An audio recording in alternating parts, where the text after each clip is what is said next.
We're going to cap cost sharing. President Biden is again urging the Senate to pass his Build Back Better bill. He promotes the bill as a way to lower prescription drug prices and lists 3 things the bill would do to make it happen. The Remain in Mexico policy is reinstated after a federal court ordered the Biden administration to do so. And today marks the 80th anniversary of Pearl Harbor. Tune into Deep Dive as we explore these topics and more. Hello and welcome. This is Deep Dive and I'm Tiffany Meier. Today marks the 80th anniversary of the attack on Pearl Harbor. But before we get into that, some updates. The Remain in Mexico policy is reinstated after a federal court ordered the Biden administration to do so. Migrants will now have to wait on the Mexican side of the border for asylum hearings in the U.S. Immigration Court.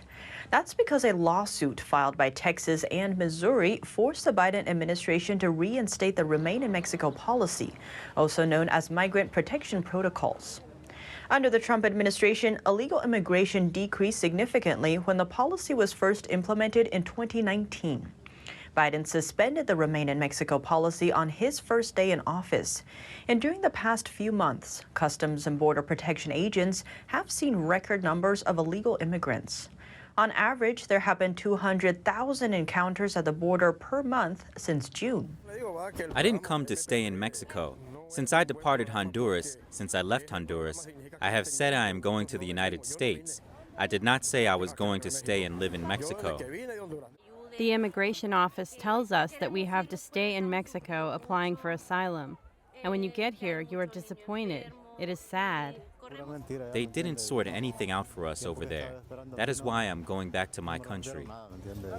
The first wave to return to Mexico will leave from El Paso, Texas on Monday, according to a U.S. official who spoke on the condition of anonymity. All return trips will eventually take place at 7 border crossings in California, Arizona, and Texas. And everyone returning to Mexico will be vaccinated against COVID-19. Although the Department of Homeland Security has re-implemented the policy, the Biden administration still seeks to end it in a way that will survive legal scrutiny. And President Biden is again urging the Senate to pass his Build Back Better bill. He says his bill would be able to lower prescription drug prices, especially the price of insulin used to treat type 1 diabetes. The bill would do 3 things. We're going to cap cost sharing for insulin at $35 per month. That means you can't get charged more than $35 at a pharmacy counter for your insulin. That's across the board. Whether you get health insurance through your private policy, the Affordable Care Act marketplace, or through Medicaid. Second, Biden says the bill would help people get health insurance. He asks people to visit healthcare-dot-gov to see the options, some of which can cost less than $10 a month. And third, the bill would punish drug companies that increase prices with no oversight.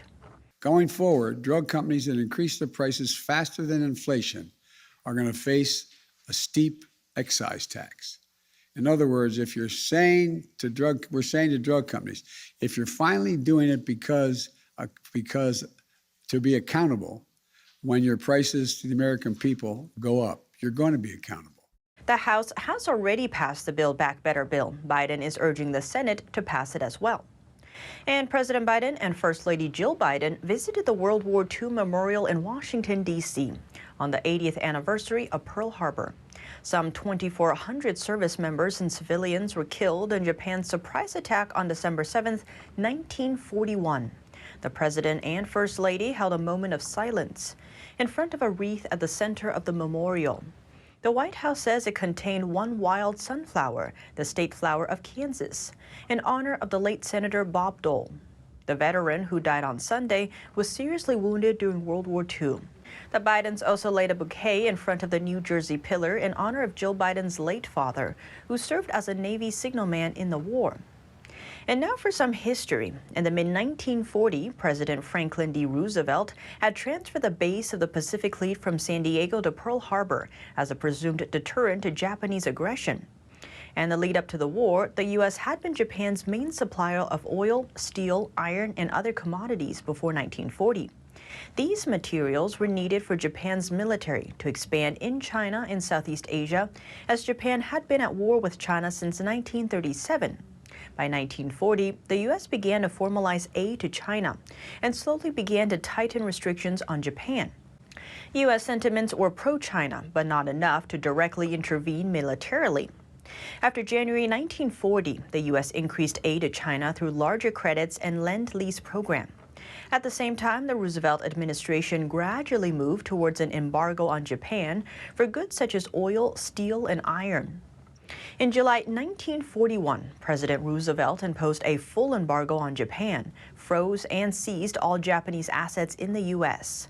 It was in retaliation for Japan's takeover of French Indochina, which is present-day Vietnam, Laos, and Cambodia. The UK and the Dutch East Indies followed. This means that Japan lost access to 3/4 of its overseas trade and 88% of its imported oil. So, for peace negotiations between the U.S. and Japan had been approaching an end by late November 1941. To stop the U.S. from interfering with its expansion in the Indo-Pacific, Japan decided to deal a heavy blow to the U.S.'s naval capabilities in the region.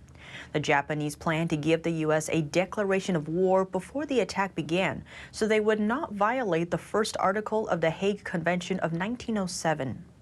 But the message was delayed, and the Japanese ambassador to the U.S. wasn't able to relay the message to the Secretary of State in D.C.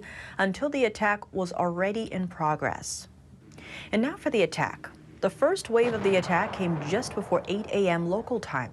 It involved over 180 Japanese aircraft, including torpedo planes, high-level bombers, dive bombers, and fighters. They targeted U.S. Navy and Army airfields and warships docked at the base, known as the Battleship Row. The first wave departed about half an hour later. The second wave came 15 minutes after the first wave had departed and involved around 160 planes. It dealt more damage to the airfields and struck targets in and around the Navy Yard for another hour. They departed by 9:45 a.m. Japan only lost 29 planes in the attack. So now for the damage and casualties. Over 2,400 people were killed in the attack, including 2,008 in the Navy, 218 in the Army, and 109 in the Marines, as well as 68 civilians. Half of the casualties were crew members aboard USS Arizona. They sank with the ship and remain there to this day. Over 1,000 were wounded, and 8 battleships were docked at Pearl Harbor at the time. All of them, except for Pennsylvania, were part of the Battleship Row. They were the Japanese priority target. All of them were hit by either bombs or torpedo bombs. They hit Arizona, penetrated to the vicinity of her forward magazines, which detonated with a massive blast, immediately sinking the ship. 19 U.S. Navy warships were either damaged or destroyed, including the 8 battleships. 5 battleships were sunk: California, Nevada, West Virginia, Oklahoma, and Arizona. But fortunately, the 3 aircraft carriers of the fleet were out at sea during the attack. And so for the repairs, Maryland, Tennessee, and Pennsylvania repaired by early 1942 and put back into service.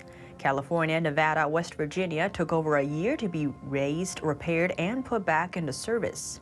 And damages to Arizona were too great. It was never raised. Oklahoma was raised, but unable to return to service anymore. And so the aftermath. The U.S. declared war on Japan the following day. Germany and Italy declared war on the U.S. in the following days. And the rest, they say, is history. But what do you think? Let me know below. And a quick announcement. There will be no deep dive tomorrow, but we'll be back to our regular programming on Thursday. Thanks for tuning into Deep Dive. I'm Tiffany Meier, and see you soon.